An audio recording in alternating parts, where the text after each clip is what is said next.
महाराष्ट्र राज्य मार्ग परिवहन महामंडळाच्या एस.टी. बसला अचानक खडवली पडगा मार्गावर भीषण आग लागल्याची घटना घडली आहे. सुदैवाने आग लागली तेव्हा बस ड्रायव्हर आणि प्रवाशांनी प्रसंग सावधानता दाखवल्याने मोठी जीवितहानी टळली आहे. प्रत्यक्षदर्शींनी दिलेल्या माहितीनुसार बसच्या मागील भागातून अचानक धूर निघू लागला आणि काही क्षणातच आगीने संपूर्ण बसला वेढले. चालकाने प्रसंग सावधान राखत बस सुरक्षित ठिकाणी आणून थांबविली. त्यानंतर अग्निशामक दलाला माहिती देण्यात आली.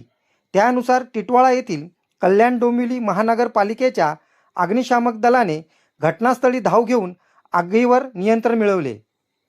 मात्र या आगीत बसचे मोठ्या प्रमाणात नुकसान झाले आहे. आगीचे नेमके कारण अद्याप स्पष्ट झाले नसून तांत्रिक बिघाड किंवा शॉर्ट सर्किटची शक्यता वर्तवली जात आहे. या घटनेमुळे खडवली परिसरातील काही काळ नागरिकांनी मोठी गर्दी केली होती. न्यूज रिपोर्टर दीपक चंदे, मशाल न्यूज नेटवर्क.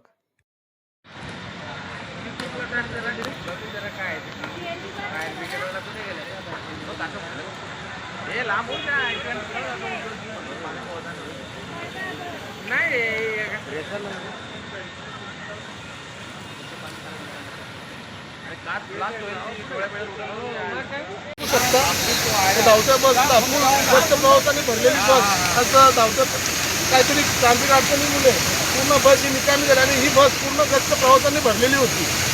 वारंवार प्रवासाने तक्रारी करून सुद्धा इथे खडवली पडगा बस कधी नवीन पाठवलेली नाही. या निकामी झालेल्या बस इथे पाठवतात. केव्हा तिथे लाईटच नसते. रात्री 11 वाजेपर्यंत फेऱ्या मारत असते त्या बस. त्यांना लाईट नसते केव्हाच्या खाली, कधी वायपर नसते. ते ड्रायव्हर मोठ्या शताब्दीने ते गाडी चालवतात. केव्हा या गाडीचा अपघात होऊ शकतो. आज थोडक्यात सुदैवाने कुठे जीवितहानी झाली नाही.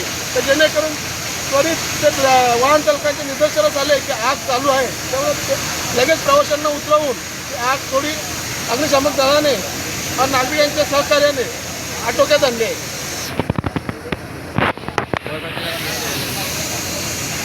अशा आयत्या वेळी म्हणजे अचानक इथं खडवलीमध्ये कुठली अशी व्यवस्था नसताना टिटवाळा म्हणून KDMCच्या अग्निशामक दलाला पाचारण करण्यात जेवढ्या लवकरात लवकर होईल तेवढ्या लवकरात लवकर त्यांनी आग आटोक्यात आणण्याचा प्रयत्न केलेला आहे. खूप शताब्दीने त्यांनी कार्य केलेलं आहे.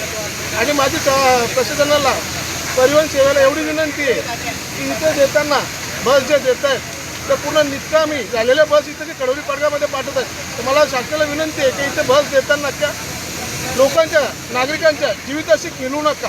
काहीतरी जे नवीन बस देता येतील तर द्या. या सुविधांच्या आज जर जीवितहानी झाली असती तर एकही नागरिक वाचू शकला नसता. धन्यवाद.